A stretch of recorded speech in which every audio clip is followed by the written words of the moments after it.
അവസരം മുതലെടുത്ത് അനുമോൾ PR ടീമുകൾ, അതായത് നല്ല കളി തന്നെയാണ് വെളിയിൽ കളിച്ചുകൊണ്ടിരിക്കുന്നത്. എന്താണെന്ന് വെച്ച് കഴിഞ്ഞാൽ അനീഷിനെയും അതുപോലെ തന്നെ എന്ന് പറഞ്ഞ ഷാനവാസിനെയും ഒക്കെ എന്ന് പറഞ്ഞു കഴിഞ്ഞാൽ പിന്തള്ളിക്കൊണ്ട് എന്ന് പറഞ്ഞാൽ അനുമോളിന്റെ PR അങ്ങ് കയറി അങ്ങ് നിരങ്ങുകയാണ് ഇപ്പോഴേ. അതായത് മറ്റുള്ളവരെ നെവിനെയും പിന്നെന്ന് പറഞ്ഞാൽ ഈ അക്ബറിനെയും അതുപോലെ ആര്യനെയും അവന്മാർ ചെറ്റകൾ തന്നെയാണെങ്കിലും അവന്മാരെ പിന്തുണക്കുന്നവരെ ഒക്കെ എന്ന് പറഞ്ഞു കഴിഞ്ഞാൽ തേച്ച് ഒട്ടിക്കുന്ന ഒരു നിലപാടിലേക്കും അതുപോലെ തന്നെ എന്ന് പറഞ്ഞാൽ അതുപോലുള്ള കമന്റുകളിലേക്കുമാണ് ഈ ബെറ്റുകൾ മാറിക്കൊണ്ടിരിക്കുന്നത്. അതാണ് എനിക്ക് പറയാനുള്ളത്. ഒരു കാര്യം ഞാൻ നിങ്ങളോട് അറിയും, ഇതൊക്കെ പ്ലാനിങ് ആണ്. അതാണ് നിങ്ങൾ മനസ്സിലാക്കേണ്ടത്. വൻ പ്ലാനിങ് ആണ് ഈ സംഭവങ്ങളെല്ലാം. അതായത് നല്ല രീതിയിലുള്ള പൈസ എറിഞ്ഞിട്ടുള്ള ഒരു കളി തന്നെയാണ് ഇവിടെ നടക്കുന്നത്. 16 ലക്ഷമല്ല, ചിലപ്പോൾ 20 ലക്ഷവും മുടക്കും എന്നാണ് എനിക്ക് തോന്നുന്നത്. അത്രയും വലിയ കളികള്, വോട്ടുകൾ വരെ എന്ന് പറഞ്ഞാൽ പൈസേന്റെ മുകളിലാണ് പോകുന്നത്. അത് മാത്രവുമല്ല, പല ആൾക്കാർക്കും കോളുകൾ വരുന്നു, പല ആൾക്കാർക്കും നിങ്ങൾക്ക് സഹകരിക്കാൻ താല്പര്യമുണ്ടോ എന്ന് പോലും ചോദിക്കുന്നുണ്ട് PR. അതാണ് മനസ്സിലാക്കേണ്ടത്. ഇത് മാത്രമേ ചെയ്യണ്ടൂ. എല്ലാവരും മറ്റുള്ള എല്ലാവരെയും ടാർഗറ്റ് ചെയ്യുക, അതുപോലെ തന്നെ അനുമോളിനെയും മറ്റുള്ളവരെയൊക്കെ പിന്നെ പോസിറ്റീവ് ആക്കുക. ഇത് മാത്രമാണ് ഇപ്പോഴും നടന്നുകൊണ്ടിരിക്കുന്നത്. എവിടെ നോക്കിക്കഴിഞ്ഞാലും എല്ലാ സെലിബ്രിറ്റികളായി കഴിഞ്ഞാലും എല്ലാവരും എന്ന് പറഞ്ഞാൽ ഇപ്പോൾ നെവിന്റെ പുറകെയാണ്. നെവിനാണ് അവിടെയുള്ള ഏറ്റവും വലിയ മാരക വിഷം എന്നുള്ള തരത്തിൽ അവിടെ പടച്ചു വിടുമ്പോൾ ഇപ്പുറത്തെ ഭയങ്കരമായിട്ടുള്ള വെളുപ്പിക്കൽ പ്രക്രിയയും നടക്കുന്നുണ്ട്. അതാണ് നിങ്ങൾ മനസ്സിലാക്കാത്തത്. എല്ലാവരും നെവിന്റെയും ഷാനവാസിന്റെയും കൂടെ ഹോസ്പിറ്റലിലും വീട്ടിലും അങ്ങനെയൊക്കെ കറങ്ങി നടക്കുമ്പോഴേ ഇവിടെ എന്ന് പറഞ്ഞാൽ ഒരു കൂട്ടങ്ങൾ വന്നിട്ട് മാനിപ്പുലേറ്റ് ചെയ്യുകയാണ്. എന്താണെന്ന് വെച്ച് കഴിഞ്ഞാൽ അനുമോളെ നല്ല രീതിയിൽ കൊണ്ടുവരാൻ ഇത്രയും നാൾ ചടഞ്ഞുകൂടിയിരുന്ന അനുമോള്, അത് മാത്രവുമല്ല ഇതിൻ്റെ ഇടയിൽ അനീഷിനെ ഇഷ്ടപ്പെടുന്നവരും പിന്നെ ഷാനവാസിനെ ഇഷ്ടപ്പെടുന്നവരും എല്ലാവരും അനുമോളിന് വോട്ട് ചെയ്യണം. ഒരു കാരണവശാലും അക്ബറിനെ വിന്നറാക്കരുത്, നെവിനെ വിന്നറാക്കരുത്, ആര്യനെ വിന്നറാക്കരുത് എന്ന് പറഞ്ഞിട്ടുള്ള 4ാം തരത്തിലുള്ള ഒരു സംഭവമാണ് ഇപ്പോഴിങ്ങനെ പുറത്തു പോയിക്കൊണ്ടിരിക്കുന്നത്. ഒരു വല്ലാത്ത ഡീഗ്രേഡിങ് തന്നെയാണ് നടക്കുന്നത്. അതായത് അനുമോളെ എന്തെങ്കിലും പറഞ്ഞു കഴിഞ്ഞാൽ ആ നിമിഷം വന്നിട്ട് ആ ചാനലിനെതിരെയും അതുപോലെ തന്നെ ആ മനുഷ്യനെതിരെയും ഭയങ്കരമായിട്ടുള്ള വ്യക്തിഹത്യകളാണ് ഇപ്പോഴും നടന്നുകൊണ്ടിരിക്കുന്നത് എന്നുള്ളതിൽ യാതൊരു സംശയവുമില്ല. പൈസ കിട്ടിയവരെല്ലാം നല്ല രീതിയിൽ പണിയെടുക്കുന്നുണ്ട്. അല്ലെങ്കിൽ നിങ്ങളൊന്ന് ആലോചിച്ച് നോക്കണം, ആരോ കൊണ്ടുപോകുന്ന കപ്പ്, ആരോ ചെയ്യുന്ന കാര്യങ്ങൾ, ഇവിടെ എന്തിനാണ് തെരുവിൽ തമ്മ തല്ലുന്നത്? പൈസ വാങ്ങിക്കുന്നില്ലെങ്കിൽ ഇവരെന്തിനാണ് തെരുവിൽ തമ്മ തല്ലുന്നത്? ഇതിപ്പോഴും എന്ന് പറഞ്ഞു കഴിഞ്ഞാൽ 2021 അല്ലല്ലോ, 20, 21 ആണ് ബിഗ് ബോസിൽ. നമുക്ക് എല്ലാവർക്കും അറിയാം ഇതിൽ കുറച്ച് ബോധമില്ലാതെ കുറച്ച് ടീം ഉണ്ടായിരുന്നു. പക്ഷെ ഇതിപ്പോഴും തന്നെ 2025 നമ്മുടെ സോഷ്യൽ മീഡിയ അങ്ങ് നല്ല രീതിയിൽ വളർന്നു. ഇതിൻ്റെ ഉള്ളിലും ഒരുപാട് പുഴുക്കുത്തുകളുണ്ട്, അതുമാത്രമല്ല ഇതിൻ്റെ ഉള്ളിലും ഒരുപാട് കളികളുണ്ട് എന്നൊക്കെ മനസ്സിലാകുന്ന ജനങ്ങളെ ഇവിടെ എന്ന് പറഞ്ഞാൽ വോട്ട് ചെയ്യുമ്പോഴൊക്കെ കൃത്യമായിട്ട് ചെയ്യത്തുള്ളൂ. പിന്നെ എന്തിനാണ് ഇവിടെ കുറെ യൂട്യൂബേഴ്സ് വന്നിട്ട് തമ്മിലടിക്കുന്നത്? അതാണ് എനിക്ക് ചോദിക്കാനുള്ളത്. അതിൻ്റെ പേരാണ് മക്കളെ PR. കൃത്യമായി പറഞ്ഞാൽ നല്ല രീതിയിൽ പൈസ വാങ്ങിച്ചിട്ട് ചെയ്യുന്ന വെറുപ്പായിട്ട് പണി ചെയ്യുന്ന ആൾക്കാരാണ് ഇവര്. അതുകൊണ്ട് തന്നെ എന്ന് പറഞ്ഞാൽ ഇവര് പറയുന്നത് കേൾക്കാനും ഇവരുടെ വീഡിയോ എന്ന് പറഞ്ഞു കഴിഞ്ഞാൽ ഹൈപ്പ് ചെയ്യാനൊക്കെ ഒരുപാട് ആൾക്കാരുണ്ട്. നമ്മുടെ അനീഷിന്റെ വീഡിയോ ഒക്കെ ഇട്ട് കഴിഞ്ഞാൽ ആരും ഹൈപ്പ് ഒന്നും ചെയ്യത്തില്ല. പക്ഷെ ഇവരുടെ വീഡിയോ ഒക്കെ എന്ന് പറഞ്ഞു കഴിഞ്ഞാൽ ഒരു മിനിറ്റ് കൊണ്ട് തന്നെ എന്ന് പറഞ്ഞാൽ 1000 ഹൈപ്പൊക്കെയാണ് പോകുന്നത്.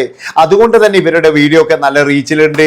എന്താണ് കാരണം? പൈസ നല്ലോണം വാരി എറിയുന്നുണ്ട്. പൈസ വാരി എറിഞ്ഞു കഴിഞ്ഞാൽ എന്നോട് ഇപ്പോൾ ഒരു ചങ്ങായി ചോദിച്ചു, അതായത് നിങ്ങൾ എന്തിനാണ് മനുഷ്യ വെറുതെ അനീഷിന്റെ കൂടെ പോകുന്നത്? നിങ്ങൾക്ക് അനുമോൾക്ക് വേണ്ടി വീഡിയോ ചെയ്തൂടെ? അനുമോൾക്ക് വേണ്ടി വീഡിയോ ചെയ്ത് കഴിഞ്ഞാൽ എന്താ വ്യൂസ്, എത്രയാ പൈസ വാരുന്നത് എന്നുള്ള അർത്ഥത്തിൽ. അതാണ് നിങ്ങൾ ആലോചിച്ച് നോക്കേണ്ടത്. അപ്പൊ ഇങ്ങനെ പലരും എന്ന് പറഞ്ഞു കഴിഞ്ഞാൽ ഇതിൽ വീണിരിക്കുകയാണ്. ഇത് തന്നെയാണ് ഇപ്പോഴും നടന്നുകൊണ്ടിരിക്കുന്നത്. എന്തേ? അനുമോൾക്ക് കപ്പ് കൊടുക്കാൻ വേണ്ടിയിട്ട്, അനുമോളെ പൊക്കിക്കൊണ്ടുവരാൻ വേണ്ടിയിട്ട് ഇവിടെ ഒരു ഗെയിം തന്നെ നടക്കുന്നുണ്ട്. അതിൻ്റെ പുറകിൽ എന്ന് പറഞ്ഞാൽ നമ്മൾ പോലും പ്രതീക്ഷിക്കാത്ത ഒരു വലിയ ടീമുകൾ തന്നെയാണ്. അതുകൊണ്ട് നിങ്ങൾ ആരും വിചാരിക്കേണ്ട ഇതൊക്കെ എന്ന് പറഞ്ഞ ഒരു വലിയ സംഭവമാണ് നിങ്ങൾ വിചാരിക്കേണ്ട. അതായത് ഇന്ന് നടന്ന ഷാനവാസിന്റെ സംഭവമായി കഴിഞ്ഞാലും അതുപോലെ തന്നെ നെവിന്റെ സംഭവമായി കഴിഞ്ഞാലും വലിയൊരു സംഭവമൊന്നുമല്ല. നിങ്ങൾക്കത് കൃത്യമായിട്ട് പറയാൻ കഴിയും. അതിൻ്റെ എപ്പിസോഡ് കണ്ടു കഴിഞ്ഞാൽ പറയാൻ കഴിയും. 1 ലിറ്റർ പാല് മറിഞ്ഞു എന്ന് വിചാരിച്ചിട്ടൊന്നും ആരും എവിടെയും പോകത്തില്ല. അത് നിങ്ങൾ മനസ്സിലാക്കുക. അത് ഉണ്ടാക്കുന്നതാണ് ഇവിടെ. ആ ഒരു പ്രശ്നം എന്ന് പറഞ്ഞു കഴിഞ്ഞാൽ വളരെ വലുതാക്കിയിട്ട് ഉണ്ടാക്കുന്നതാണ്. അങ്ങനെ ഉണ്ടാക്കി കഴിഞ്ഞാൽ അവിടെ തകർന്നു പോകുന്നത് അനീഷാണ്. അത് നിങ്ങൾ മനസ്സിലാക്കണം. അനീഷും ഷാനവാസൊക്കെ തന്നെ നേരെ പുറകിലേക്ക് പോകും. ഈ അനീഷ് ആശുപത്രിയിൽ ആയതിന്റെ മുതലെടുപ്പ് നടത്തുന്നത് അനുമോളിന്റെ PR അനുമോൾ ഫാൻസുമാണ്. അതാണ് നിങ്ങൾ മനസ്സിലാക്കേണ്ടത്. ഇവിടെ എന്ന് പറഞ്ഞാൽ അനുമോള് എന്ന് പറയുന്നവൾ ചിരിച്ചുകൊണ്ടിരിക്കുകയാണ് ചെയ്തത്. അതായത് ഈ പിന്നെ ഷാനവാസ് പോയപ്പോഴേ അനുമോളും അതുപോലെ ആദില നൂറമാറും തന്നെ അവർക്കൊരു ദുഃഖവും ഇല്ല, അവർ ചിരിച്ചുകൊണ്ടാണ് ഇരിക്കുന്നത്. അപ്പോഴെങ്ങനെയാണ് അവർക്കൊരു ദുഃഖം വരിക? അവർക്ക് അങ്ങനെ ഒരു ഇതേ ഇല്ല. അവിടെ ദുഃഖം എന്ന് പറഞ്ഞു കഴിഞ്ഞാൽ എനിക്ക് തോന്നുന്നു പിന്നെയും കുറച്ചും കൂടി ഞാൻ കണ്ടത് മറ്റേവരിൽ തന്നെയാണ്. ആര്യനെയൊന്നും ഞാൻ ഈ കൊടുത്തു കൂട്ടുന്നില്ല.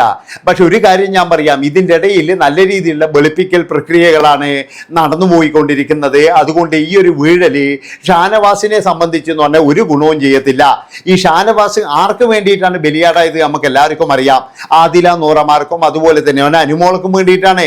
ആ ഒരു നന്ദിയോ ആ ഒരു കടപ്പാടോ പക്ഷെ ഇവർക്കില്ല എന്നാണ് എനിക്ക് മനസ്സിലാക്കാൻ കഴിഞ്ഞിരിക്കുന്നത്. നിങ്ങൾ ഒരു കാര്യം മനസ്സിലാക്കി, ഇപ്പോഴെന്ന് പറഞ്ഞാൽ വർദ്ധിച്ചു വരുന്ന ഈ അക്രമങ്ങൾ ഇതൊക്കെ എന്ന് പറഞ്ഞു കഴിഞ്ഞാൽ അനുമോൾ ഫാൻസുകളാണ് അഴിച്ചുവിടുന്നത്. അനുമോൾ ഫാൻസ് കൂട്ടം കൂട്ടമായിട്ട് അങ്ങ് ആക്രമിക്കുകയാണ്. അനീഷിന്റെ വീഡിയോന്റെ അടിയിൽ വരെ വന്നിട്ട് ഇവരുടെ അക്രമം ഉണ്ട് എന്നാണ് മനസ്സിലാക്കുന്നത്. അതായത് ഏറ്റവും കൂടുതൽ ഫാൻസ് ഉള്ളത് എന്ന് പറഞ്ഞു കഴിഞ്ഞാൽ നമുക്കറിയാം, അതായത് ഈ അനുമോൾക്ക് തന്നെയാണ്. അതായത് PR-കൾ എന്ന് പറഞ്ഞു കഴിഞ്ഞാൽ അങ്ങനെ അങ്ങ് ഭയങ്കര പൈസ വാരി എറിഞ്ഞിട്ടുള്ള പരിപാടിയാണ് ഇവിടെ നടന്നുകൊണ്ടിരിക്കുന്നത്. അതുകൊണ്ട് എനിക്ക് പറയാനുള്ളത്, ഈ തമ്മത്തല്ലുന്നത് കണ്ടാൽ മാത്രം നിങ്ങൾ ആലോചിക്കുക, ഇവറ്റകളൊക്കെ നല്ല പൈസ വാങ്ങിച്ചിട്ടാണ് തെരുവിൽ തമ്മത്തല്ലുന്നത്. അല്ലാതെ എന്ന് പറഞ്ഞാൽ വെറുതെ ഒന്നുമല്ല. മറ്റവന്റെ ആളായിട്ടും ഇവന്റെ ആളായിട്ടും തമ്മ തല്ലുന്നുണ്ടെങ്കിൽ ചെക്കിളി നല്ലോണം വാങ്ങിച്ചിട്ടാണ്. അതുകൊണ്ട് ഇവർ പറയുന്നത് അധികം പോയിട്ട് കേൾക്കാണ്ട് നിൽക്കുന്നതാണ് നിങ്ങൾക്ക് നല്ലത്. ഇനി നിങ്ങൾ കണ്ടില്ല എന്ന് വിചാരിച്ചിട്ട് അവരെ വീഡിയോ അങ്ങ് റീച്ച് കുറയാനൊന്നും പോകുന്നില്ല. അവരെ വീഡിയോ നല്ല റീച്ചിൽ ഓടും എന്നാണ് എനിക്ക് പറയാനുള്ളത്. പലതരത്തിലുള്ള ഗ്രൂപ്പുകൾ ഉണ്ടാക്കി, പലതരത്തിലുള്ള വാട്സാപ്പ് ഗ്രൂപ്പുകൾ ഉണ്ടാക്കി, അങ്ങനെ എന്ന് പറഞ്ഞാൽ അതിൻ്റെ അകത്തോട്ട് എന്ന് പറഞ്ഞു കഴിഞ്ഞാൽ ഭയങ്കരമായിട്ടുള്ള വിഷമാണ് ഇവറ്റകൾ എല്ലാവരും കൂടി ഇവിടെ ഇങ്ങനെ സ്പ്രേ ചെയ്തുകൊണ്ടിരിക്കുന്നത്. അതാണ് നിങ്ങൾ മനസ്സിലാക്കേണ്ടത്. അപ്പോൾ ഇവിടെ ഇപ്പോഴെന്ന് പറഞ്ഞാൽ നെവിൻ്റെ കൂടെയും അതുപോലെ തന്നെ ഷാനവാസിന്റെ കൂടെയൊക്കെ പോകുമ്പോൾ ഇവിടെ ഇതുപോലെ അനീഷ് താഴേക്ക് പോകുന്നതും പിന്നെ എന്ന് പറഞ്ഞാൽ കയറി വരാൻ വേണ്ടിയിട്ട് അനുമോൾക്ക് നല്ല പരവതാനി വിരിച്ചു കൊടുക്കുന്നതും നിങ്ങൾക്ക് കാണാൻ കഴിയുന്നുണ്ട്. നിങ്ങൾ ഒന്ന് വെളിയിലേക്ക് നോക്ക്, അതാണ് വേണ്ടത്. ഒന്ന് സോഷ്യൽ മീഡിയയിലേക്ക് നോക്കണം. എവിടെ നോക്കിക്കഴിഞ്ഞാലും ഒരു അനുമോൾ തരംഗമാക്കുന്ന രീതിയിൽ ഒരു പ്രതീതി സൃഷ്ടിക്കുകയാണ് ഇവിടെ ചെയ്യുന്നത് PR-കൾ. അവർ പൈസ വാങ്ങിച്ചു കഴിഞ്ഞാൽ അവർ കൃത്യമായിട്ട് പണിയെടുക്കുന്നുണ്ട്. ആ പണി എന്ന് പറഞ്ഞു കഴിഞ്ഞാൽ ഞാൻ പറയുന്നത് എന്താണെന്ന് വെച്ച് കഴിഞ്ഞാൽ, നിങ്ങൾ ആരും ഇതിൽ വീണു പോകരുത്. ഇത് ഷാനവാസിന്റെയും അതുപോലെ നെവിന്റെയും മാത്രം കാര്യമാണ്, അല്ലാതെ അനീഷിന്റെ കാര്യമല്ല. ഇവിടെ എല്ലാവരും വന്നിരിക്കുന്നത് ഒറ്റയ്ക്ക് കളിക്കാനാണ്. അനീഷ് ഒറ്റയ്ക്ക് തന്നെയാണ് കളിച്ചിരിക്കുന്നത്, അല്ലാതെ പ്ലാച്ചിയുടെ കൂടെ കയറി കളിക്കാനോ അല്ലെങ്കിൽ ആദില നൂറമാർക്ക് വേണ്ടി കളിക്കാനോ ആര്യന് വേണ്ടി കളിക്കാനോ ഒന്നുമല്ല. അത് നിങ്ങൾ എല്ലാവരും മനസ്സിൽ വെക്കണം. അങ്ങനെ നിങ്ങൾ പെരുമാറാതോ. അല്ലാതെ ഇവന്മാരുടെ ഈ വർത്തമാനവും കേട്ടിട്ട് നിങ്ങൾ ഭയങ്കരമായിട്ട് ഇപ്പം അവരെല്ലാം കൂട്ടാണ്. ഇപ്പം രാവിലെ തന്നെ ഒരുത്തന്നെ എഴുതിയിട്ടുണ്ട്, ഇപ്പോഴെന്ന് പറഞ്ഞു കഴിഞ്ഞാൽ അനുമോൾ ഗ്രൂപ്പിലേക്ക് ഒരാൾ കൂടി, ആരാണ് അനീഷും കൂടി എന്ന് ആലോചിച്ച് നോക്കണം നിങ്ങൾ. അപ്പം ഇവർ തന്നെ എന്ന് പറഞ്ഞ ഒരു ഗ്രൂപ്പ് ഉണ്ടാക്കുകയാണ് അവർ ചെയ്യുന്നത്. അപ്പോൾ ഇത്രയും പറഞ്ഞുകൊണ്ട് ഈ ഒരു വീഡിയോ ഇവിടെ വെച്ച് വൈൻഡപ്പ് ചെയ്യാണ്. ഇഷ്ടപ്പെട്ട് കഴിഞ്ഞാലും ഇല്ലെങ്കിലും പറ്റുമെങ്കിൽ നിങ്ങൾ ഇതൊന്ന് ഹൈപ്പ് ചെയ്ത് കൊള്ളുക. നന്ദി, നമസ്കാരം.